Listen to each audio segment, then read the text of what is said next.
ID the Future, a podcast about evolution and intelligent design. This is about the only place where you're going to really hear a positive case for intelligent design and where you're going to get the kind of scientific discernment that Nate was just talking about. A point of view that is not reflected in very many other outlets. You certainly aren't getting that from the general mainstream news media or the mainstream scientific media. Welcome to ID the Future. I'm your host, Andrew McDermott. On today's episode, we're discussing the transformation of the Center for Science and Culture's flagship news and commentary site, Evolution News. It's now turned into Science and Culture Today. With a fresh name, a vibrant redesign, and a broader vision, Science and Culture Today is poised to deepen awareness and engagement with the evidence for intelligent design. I'm joined by two key architects of this relaunch, Nathan Jacobson, our Director of Media and Brand and Chief Designer behind the new site, and Rob Crowther, Discovery Institute's Director of Communications. Gents, welcome to ID the Future. Welcome, glad to be here. Happy to be here. Now, let's start with you, Rob. You were there when the site first launched back in December 2004. In fact, you're the one that pitched the idea to the fledgling Center for Science and Culture team. Why did you think a weblog, or blog, as they came to be known, would be a good idea for our purposes? And what was the original vision for Evolution News? Well, you have to remember that in the early 2000s, the internet was still pretty new in a way that people were still figuring out how it was going to work. And likewise, the intelligent design movement, the modernization of the intelligent design theory was still pretty new too. Michael Behe's book had just come out in the late 90s. Jonathan Wells' Icons of Evolution had come out in 2001. You had a couple of movies like Unlocking the Mystery of Life and The Privileged Planet, but you didn't have the hundreds of books we have now about intelligent design or the hundreds of, journal articles or anything like that. So it was a new thing that people were super interested in, including the media, and we were getting lots of questions. And we were trying to figure out ways to communicate our messages as widely as possible.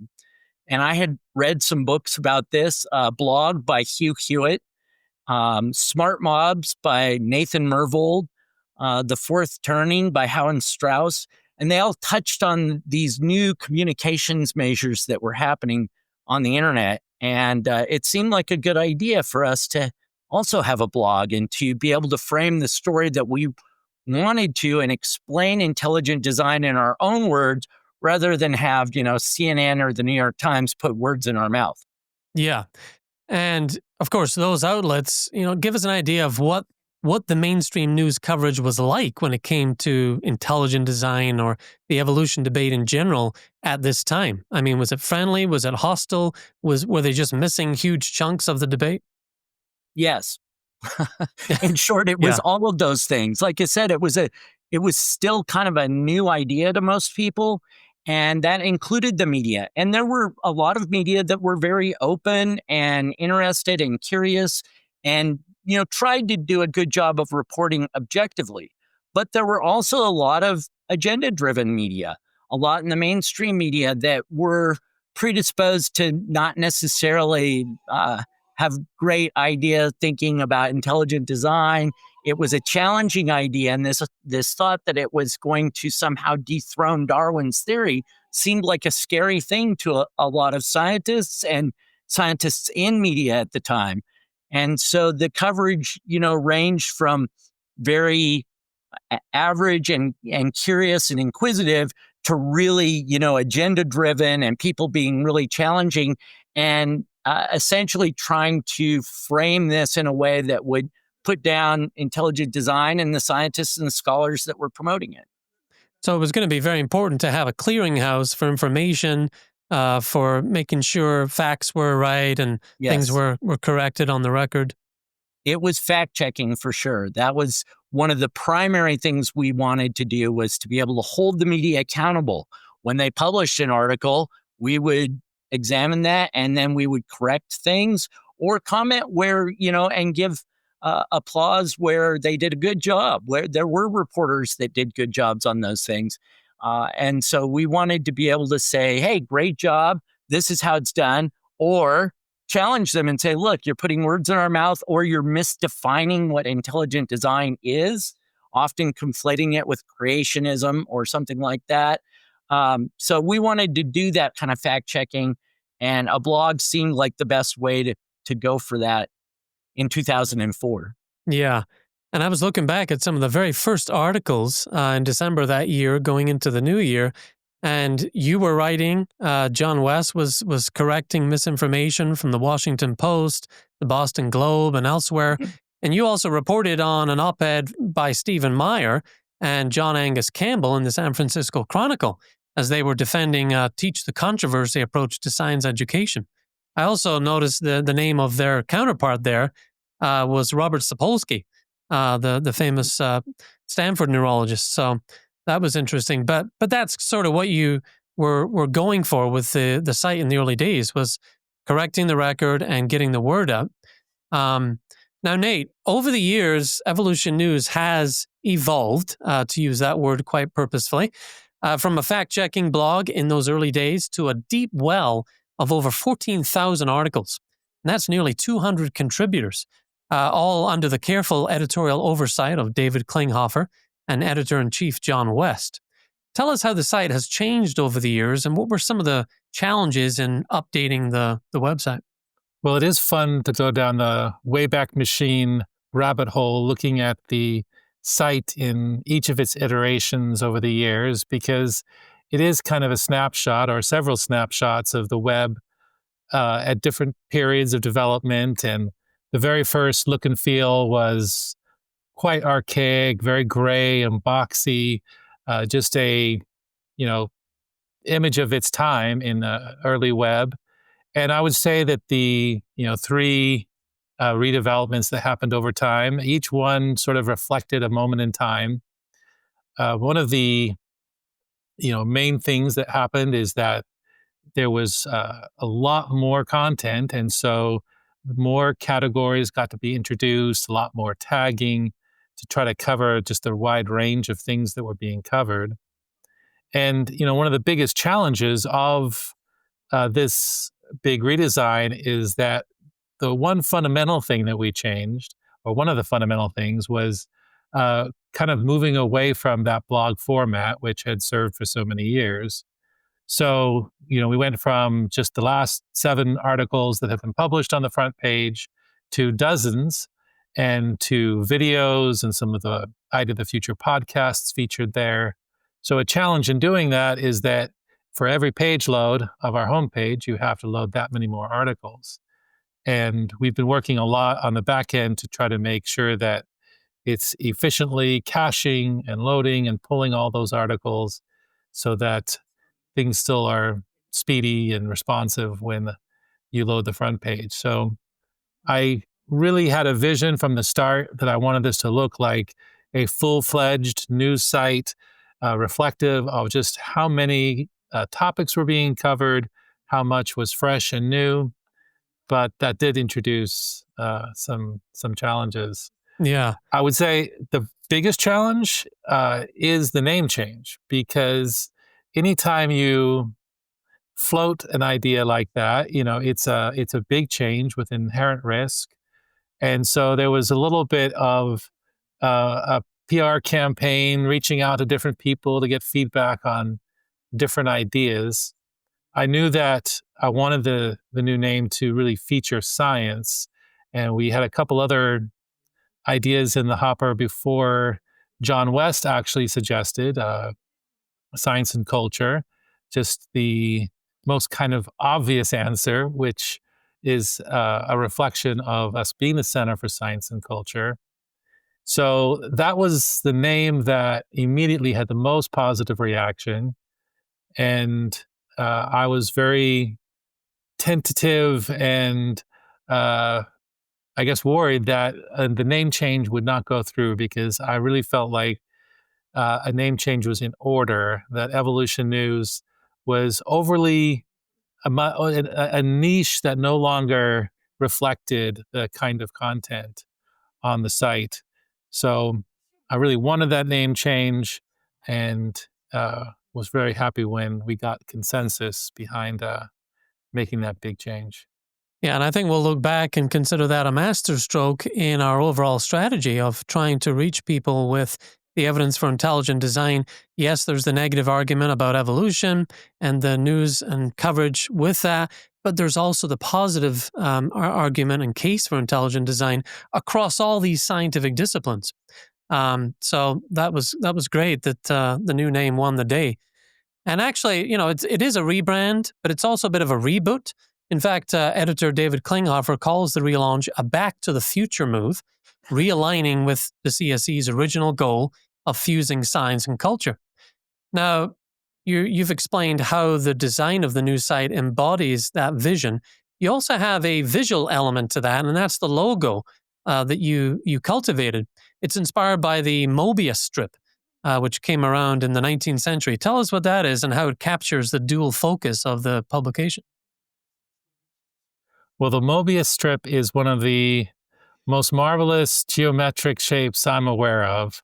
I previously worked for a company called SendGrid, and their logo was a Mobius strip. And back in those days, I dove into, well, what is this geometric object and the significance of it? So I had a little bit of a backstory in researching the Mobius. But I also love showing my young girls, this simple to create thing that seems to have two sides but only has one. Because all it takes is taking a long strip of paper, twisting it and taping it together, and all of a sudden you have this marvelous shape that both sides are really the same side.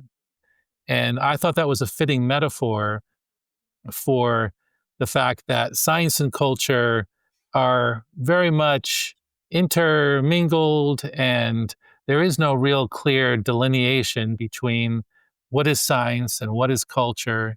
In fact, there's books that people have written and journals that people have produced, basically making this very point that science is culture. But at the same time, they're not exactly the same. And there are certainly things that we think of the arts or dance or a film that we would more naturally categorize in culture, but that also deal with scientific topics and require science to make. So yeah, the Mobius strip, it just captures the fact that there's two different ideas or concepts, but also they're very much interwoven. The other metaphor that is in the logo itself is the ampersand. And I don't know if it's in the screen right now, but you'll see it over my shoulder here. The ampersand is a little bit of a mascot for me because it expresses the idea of both and instead of either or. And I have found that so many of the kind of intractable debates that we have in society are the result of insisting that something must be one thing or the other, or that we can only go in one direction and not try to hold things in tension or in balance. And the ampersand to me represents that both and approach, which I think is also fitting for science and culture today. Yeah, sort of brings together the tensions and rewards from two different perspectives. Now, one goal that characterizes this new site redesign is representing the wide breadth of scientific disciplines covered in the site's content. We're talking from A to Z, astronomy to zoology. And then there's the different categories of cultural analysis, faith, ethics, philosophy, and the social sciences. Tell us how the layout and navigation is designed to meet this need. Well, I really wanted to emphasize the fact that, each of science in the abstract is really concrete sciences that each have their own methods and tools to study their subject matter.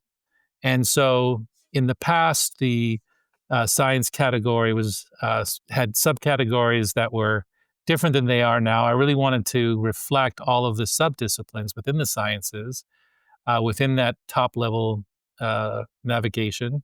So you'll now find physical sciences, earth sciences. We even have formal sciences in the index, all life sciences, all the different kinds of sciences that are reflected and delved into on the site. The culture navigation is a little bit more hairy to try to fit into those clear subcategories. But we're trying to, bring to the fore the ones that have the most content based upon our writers and authors' interests. And the index is really where you can delve more deeply into the nooks and crannies of each of those big umbrella terms of science and culture.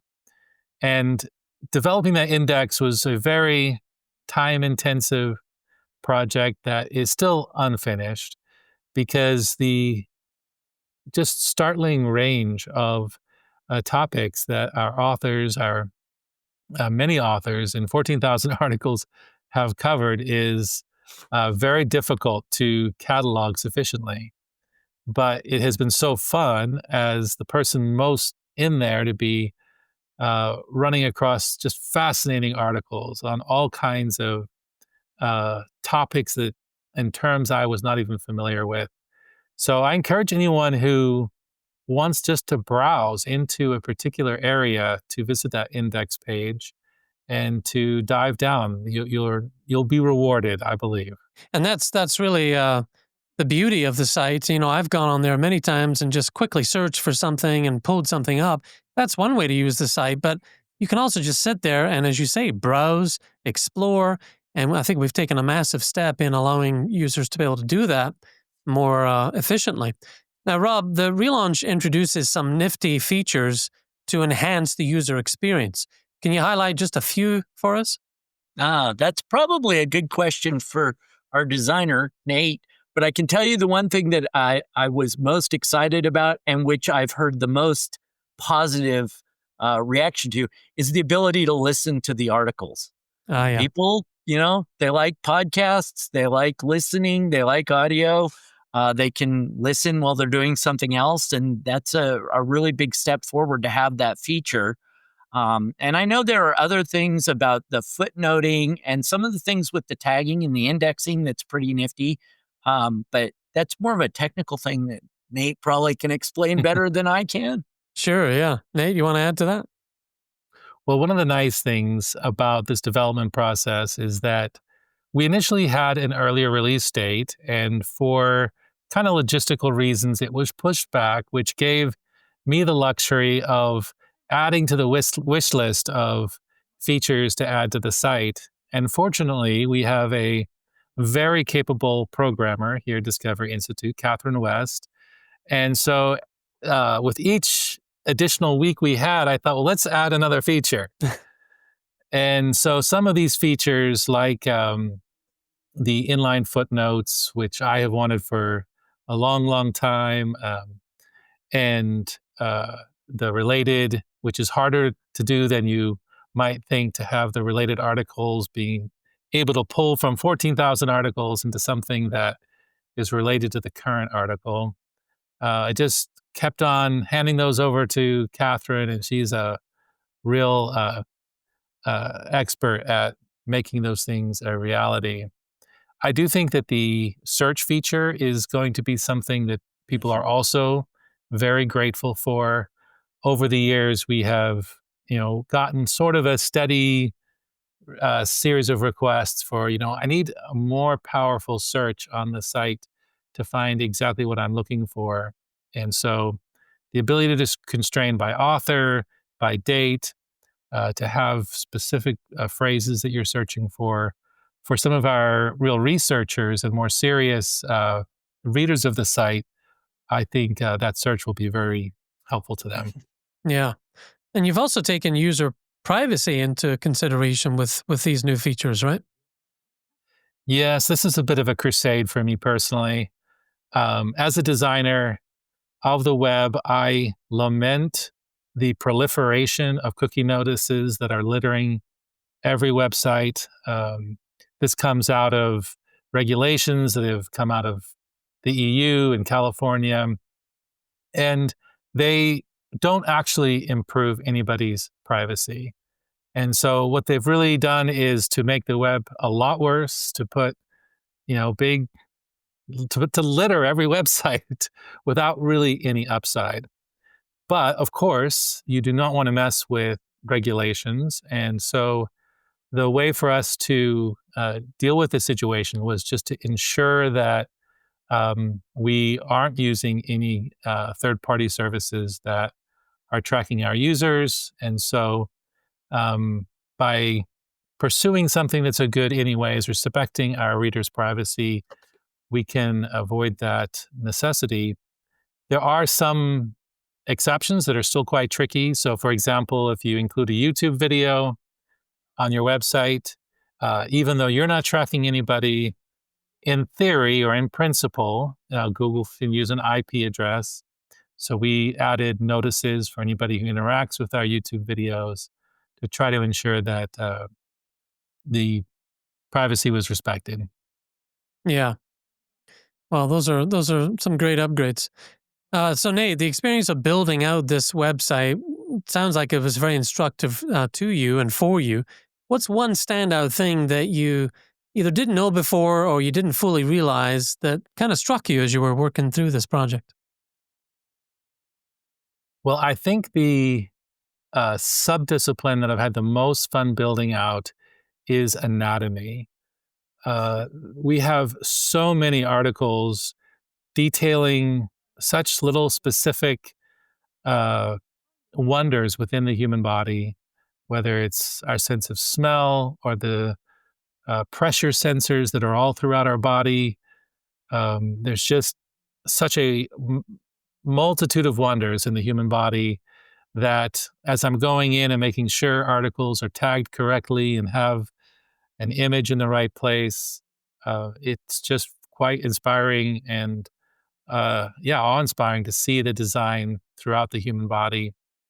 So if I was to pick one, that would be perhaps the one that really stands out. Yeah. Anatomy, just one of the many categories you can click on in this new website. And also, Nate, you summarized what this new relaunch offers in a recent post, and I just want to quote you here.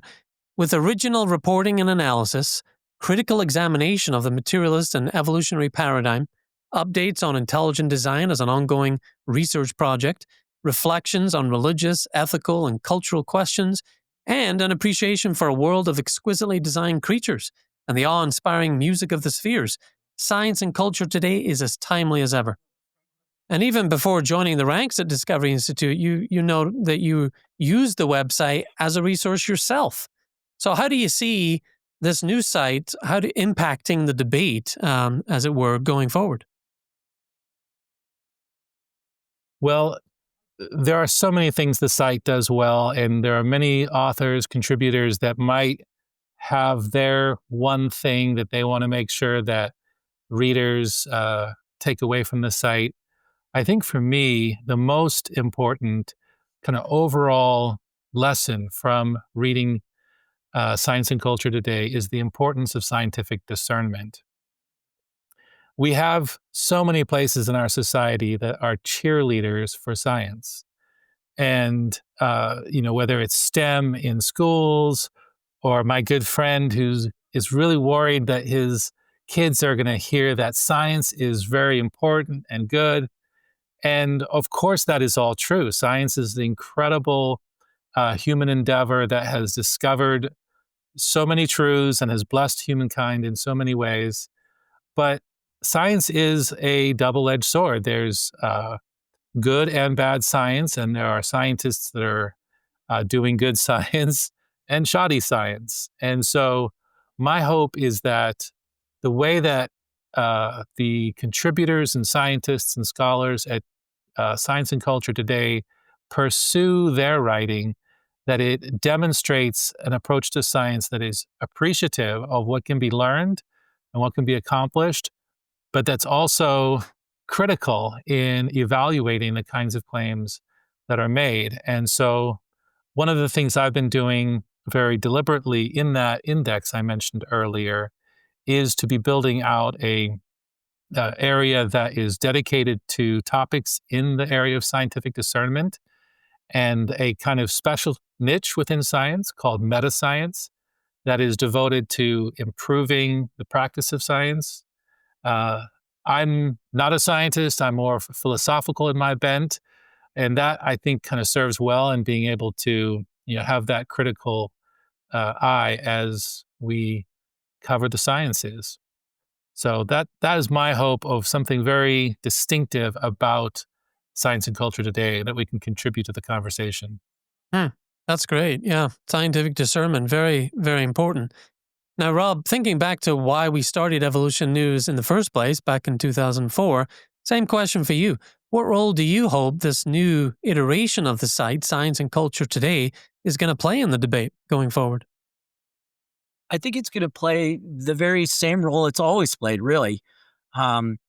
Much in the way we started with examining the news media and correcting things there, we were also correcting critics and skeptics and people that were making claims on our behalf.